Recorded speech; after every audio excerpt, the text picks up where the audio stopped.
3 p.m. Pacific time on Saturday, right here on the Pac-12 networks. In Berkeley, it's UW and Cal going head-to-head. Our pregame starts at 2 o'clock. Rick Neuheisel, Yogi Roth, Mike Yam with you. It's Football Weekly, the digital edition. The first place Cal Bears. In the North, they are handling the business. first place Cal Bears. Who would have thought a turnaround? You've actually called their last two games. How surprised are you that they're having the success they're having?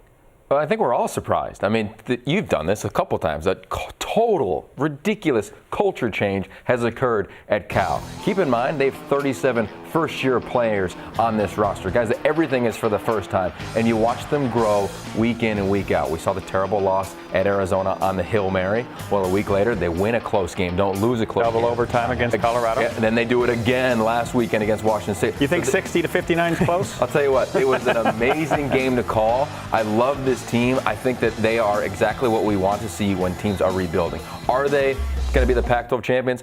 I don't think anybody would predict that, but the growth that they have had thus far is worthy of us celebrating them, and they're playing with a lot of confidence and with a quarterback who I know you love. Belief is a very powerful thing, and you're right. I do love Jared Goff. I think he is the most talented passer in the conference, and we have a conference full of great quarterbacks who can do great things, but this guy's throwing arm has the ability to throw the ball anywhere on the field from any spot on the field. I think he's having an unbelievable year. But what's really interesting to me about this game is Washington.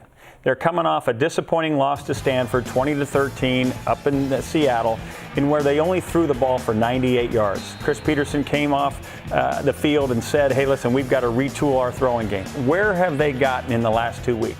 Because this is clearly a defense that can be had.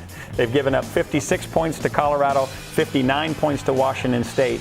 Try hard guys, but if they don't find a way to move the ball against this defense, the problems in Seattle are more than just new coaches meeting new players. I'm really excited. Chris Peterson, when you look at his history as a head coach, coming off a bye week, he's never lost.